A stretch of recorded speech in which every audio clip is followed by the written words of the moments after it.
10:39, October 1st.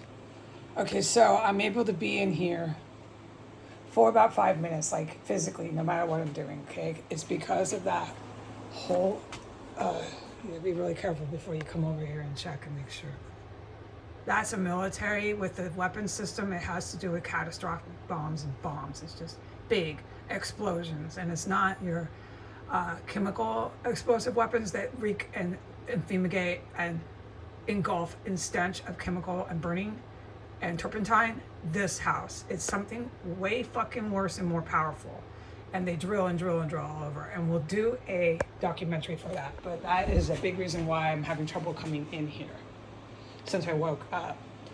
That door, don't dream of opening it, don't dream of going anywhere. So I ordered my tent, and it's coming in a day or two. Hopefully I can get down there. So I'm putting on the camera photos every day. I'm trapped in here so you can see what I mean. Here's my dishes. I'm surviving off this amount of water. I got that water there. None here, hardly no, and hardly any drinking. So we're in a lot of trouble with water. And these are the dishes I have. See, I'm just washing with soap and just what the limited water I have. To get a bowl, for example, here. This is fucking terrifying. Let me calm down. The military helicopters keep flying over the house, like right over the roofs, but high. Like here. Watch my finger in the shadow. Here's the roofs. Okay. The shadow is your thing to see. Here's the roofs of houses. Here's where all regular legal aircraft of helicopters fly with air traffic laws. Here's where, all in between there, up to the point of the roofs, where the military flies all the fucking time. So here's the roofs. Today they're flying over and over and over past these roofs of this terrace cell about here. They go right down all the time. They just keep coming over the house and coming over the house. I call it patrols, and it's on a time schedule. Time on the clock. It's on a time schedule. Oh yeah, so they're here and they don't play around and they know what they're doing. I would never have messed with these people. No, I would never have done that. But so that's what's happening while I'm in here. That's what's been happening while I was sitting there. It's been happening and happening. When the combat and that person went down under my table, here's the roofs. Here, you can watch my hand now, I guess. Here's the roofs. The helicopter came right over the roof. Not so much that it landed, but right over the roof. So they're right over the roofs today, vroom, vroom, or just a little bit above, vroom, and you can hear them, and they're nothing to mess with the way they come. Poop, poop, poop, poop, poop. I would be fucking afraid of that. I would be. I'd be very fucking afraid of that. I'm not bragging or anything. I'm glad these people didn't try to kill me.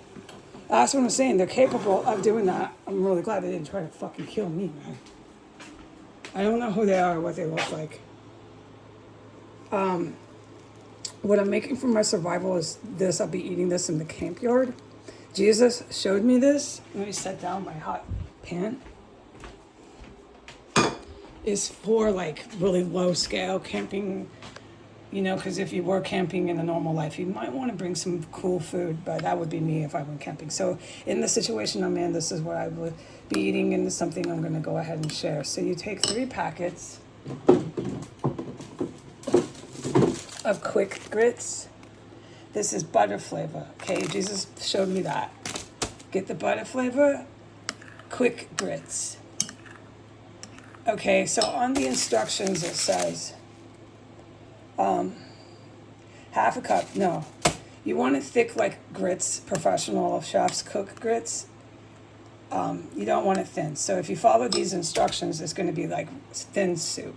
You want it thicker, so you add your cup of water, and you add 3 packets.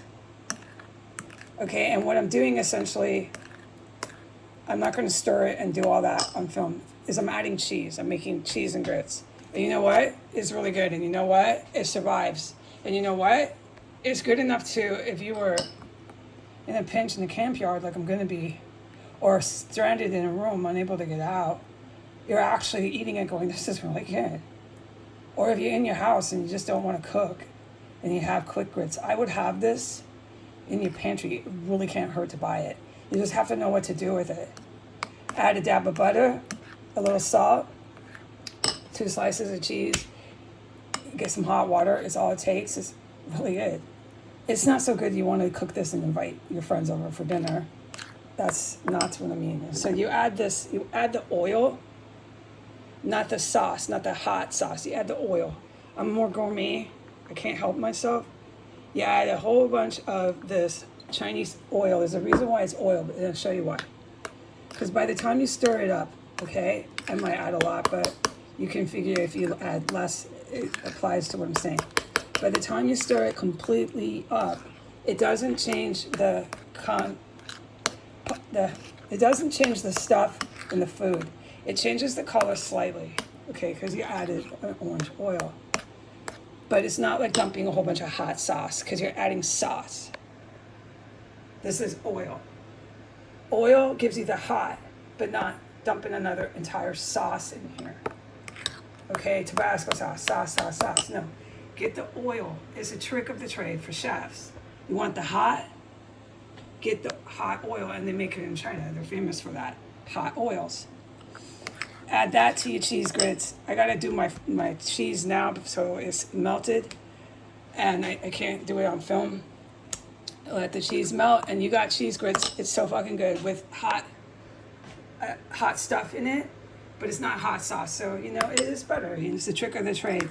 You want sauce, hot sauce, then prepare to add a whole bunch of sauce to that, man. If you want the hot flavor, just add a little oil, and you don't even know it if you're eating it, that it's there. You certainly don't see it, but you have the hot. It's just a trick of the trade. Okay, so I'm trapped in here. There is my toilet paper. There is my pee bowl. I come running in here from my chair. I get on the ground and pee with the bowl. I run back. That is what I'm doing today. It's really, really humiliating. It's more than that. It's terrifying. There's no way I can't even open the door. It's that bad. That bomb that I reported at midnight and I started reporting at 5 is that bad. The combat, we'll talk about that. That happened right there by my chair under that table. And then the helicopters are flying. They just keep coming, the helicopters. So that's why I'm upset, okay? I'm not cut for this. I did really good, but I don't have combat training. I am trapped in here, racing to pee in a bowl stashed under my fucking table with toilet paper. I need to get out of here, and that's why I'm so upset.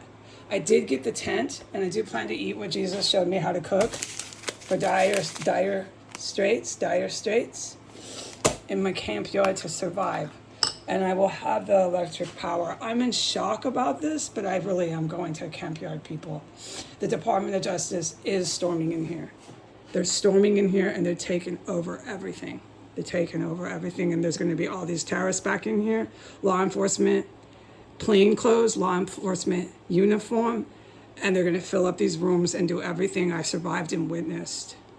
And the helicopters are going to fly, and this combat will just go on forever. And then you can walk to the White House. So these guys will not lay off. As long as there's terrorists in here, there's going to be combat here, there's going to be dead bodies, there's going to be a nightmare.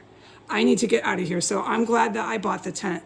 The only thing is I need to be able to get to the tent, get downstairs, and get out of the terrorist cell. Goodbye.